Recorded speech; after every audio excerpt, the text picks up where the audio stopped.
5 years ago, over a 2-week period, I endured 41 long hours of flights, 24 hours of insanely jerky driving, and 37 hours of classes. I got sick, was physically and mentally exhausted, and yet it was one of the happiest times of my life. You see, I was given a once-in-a-lifetime opportunity, travel to a developing country in a remote location to briefly teach at an academic institution that nobody had ever heard of because it was in its inaugural year of instruction. Oh, and by the way, it would be a volunteer experience, not a paid one. Now, isn't that a great sales pitch? Well, this is probably why I was asked to teach computer science and not marketing, because I said yes right away. And if it wasn't already clear, I was journeying to this very place in Naryn, Kyrgyzstan, to the University of Central Asia for the very first time. Since then, I have returned on 3 more occasions, because what I learned here, the relationships fostered with the students and staff, completely changed the way I view the world and find happiness within our ever-changing society. So, what better place to share my story with all of you than the place where it all began? I'd like you all to think about a moment in your past when you felt truly happy, where you had this out-of-body experience of joy and bliss. This can be something that happened just yesterday or several years ago. Where were you? Who were you with? What were you doing? Think about the scent in your environment, the feel and texture of something within your reach. Be in that exact moment with me now. This feeling that you have right now, this happiness that you feel, is a remnant of that moment in time. And though the sentiment may feel slightly diluted compared to when you first lived it, it's just as pure and true. I experienced one of these moments on my first day of instruction here. As I entered the classroom that day, nervous about how the lesson would be received, I was met with 45 pairs of eyes diligently fixated on me. After engaging in some icebreakers and introducing the topic of the day, I decided to have a little fun with the students. To drive home the point that computers, while very powerful, were really just dumb machines, I pretended to act as a computer and requested a volunteer to deliver me line-by-line instructions on how to draw a simple smiley face on the whiteboard. Sounds easy enough, right? I picked up the dry erase marker and awaited my first command. You can probably imagine what the volunteer first said. Draw a circle. So I pressed the tip of the marker on the board and drew the tiniest circle imaginable. This was met with a few giggles from the audience. No, said the volunteer. Draw it bigger. So I proceeded to make the shape as large as the whiteboard allowed. Now more voices from the audience began to chime in, as 90% of them were laughing and 10% were frustrated at my antics. Many of them started to realize the need for explicit precision and even some light calculus. Now, when we managed to collectively create a very basic face, I was perhaps expecting a few light smiles from the audience, maybe a fist pump in the air. Instead, the whole classroom erupted into cheers as though their country's sports team just won a national championship. I was so surprised that I celebrated as well. This was my first moment of true happiness here, with many more soon following. And it was how I first learned about the unique and special perspective on life that the students here possessed. I'm coming from the United States, where people can acquire almost anything they want nearly instantly. We have hundreds of global food options near our homes, thousands of shopping opportunities, and millions of things we can buy online. Order it in one click, and it will appear at your doorstep the next day, and in some cases, within 15 minutes. Living in a society like that, you would imagine the people are the happiest in the world. I mean, who wouldn't be? And yet, once these perks are introduced into our lives, we begin to take them for granted. People become accustomed to the fancier lifestyle and are then disappointed or angry if some of the simple elements don't live up to their standards. But that wasn't happening here at UCA. What I witnessed was a pure love of life at its most foundational level, a true feeling and understanding that each moment was a privilege. The happiness exuded by the students I met transcended circumstance, and the people here created an environment in which celebrating these moments was welcome to outsiders like myself. As I looked around that classroom, it was clear to me that the people in this part of the world, in Central Asia, are substantially different from those in other developed societies. Here in Central Asia, I don't see people occupying all their time on social media, going online to order food delivery every day, or spending an abundance of resources to live overly materialistic lives. And yet, the people here express so much more gratitude and appreciation for what they have. Life is not without struggle, and I'm acutely aware of some of the challenges that people in this region face every day. Yet, in that classroom, that moment of joy outweighed all of the other emotions circling in people's minds. For a brief few seconds, all one could feel was happiness and a connection to the people around us. Despite everything else going on in their lives, their family's life, or even their country, they allowed themselves this pleasantry and fully opened up themselves to its warm embrace. The more opportunities we give ourselves to pursue or relive these joyful moments, to be present in them, I believe the happier we can become over time. These moments of happiness can come from any number of things, as we all experience happiness in different ways. You may find happiness from engaging in conversations or from being able to recharge from having them. Perhaps you enjoy the beauty of nature and the great outdoors, or the cathartic feeling while playing video games inside.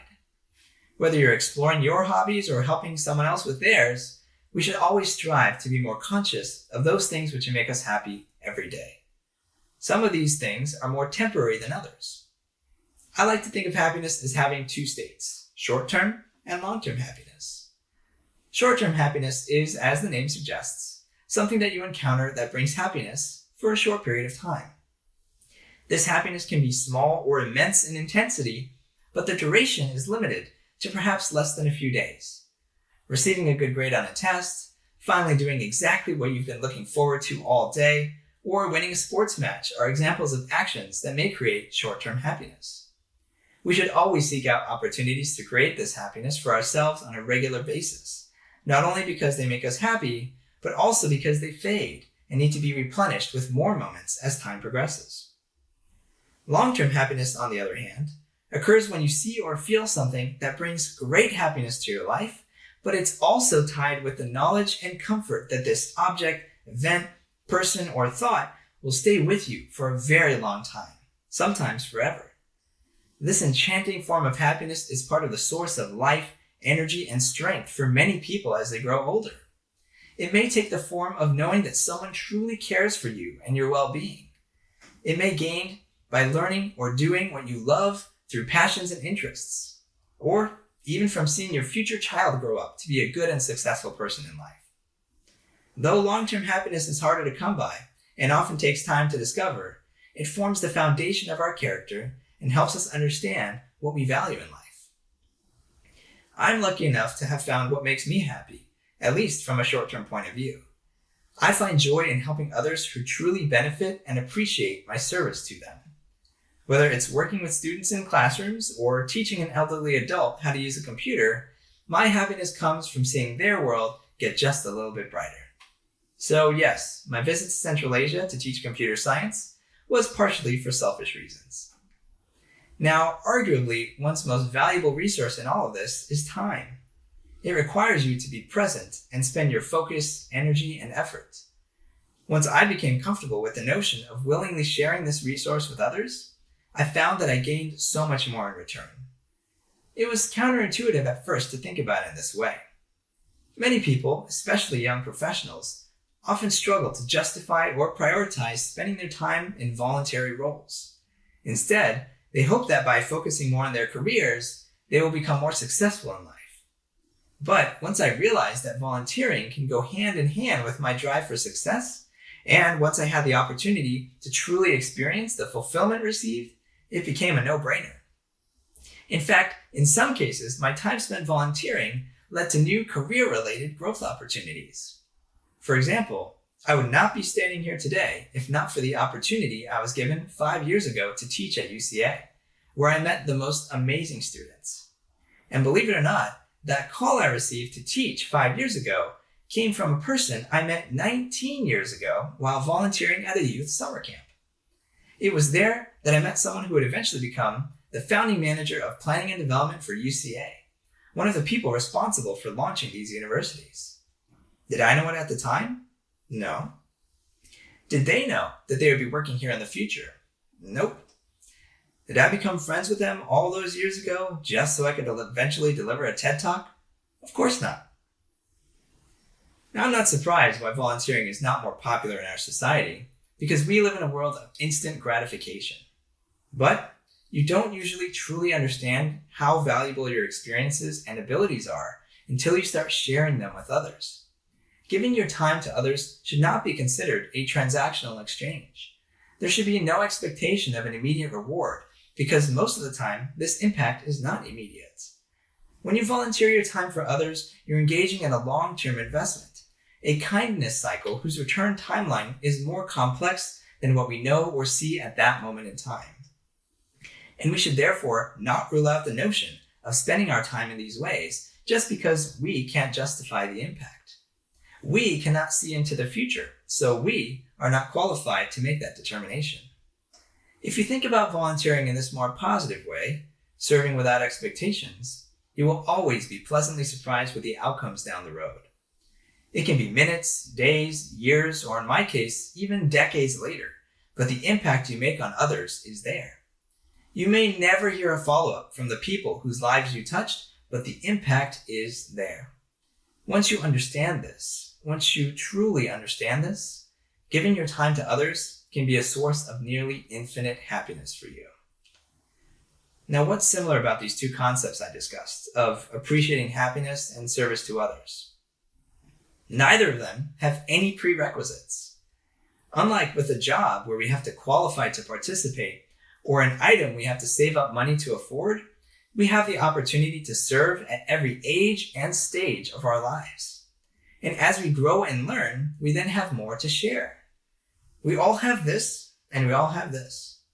No matter who you are, where you come from, there is enough between these two parts to empower entire populations. When we leave this earth, the most valuable assets we leave behind are not material goods, but rather the memories and knowledge we spread to those who survive us. So what's your purpose? You may not know yet, and that's okay. Continue exploring to find it. It took me 3 decades before I discovered just one of mine. And there are many, many, many more sources of happiness out there for me to uncover. Being open to new opportunities is the best way to explore. If you do this, you will find yourself much more content with your daily life. Though you may not know exactly where it will take you, and it likely won't be a linear path, it will be precisely the path for you on your road for self-discovery and long-term happiness. Thank you.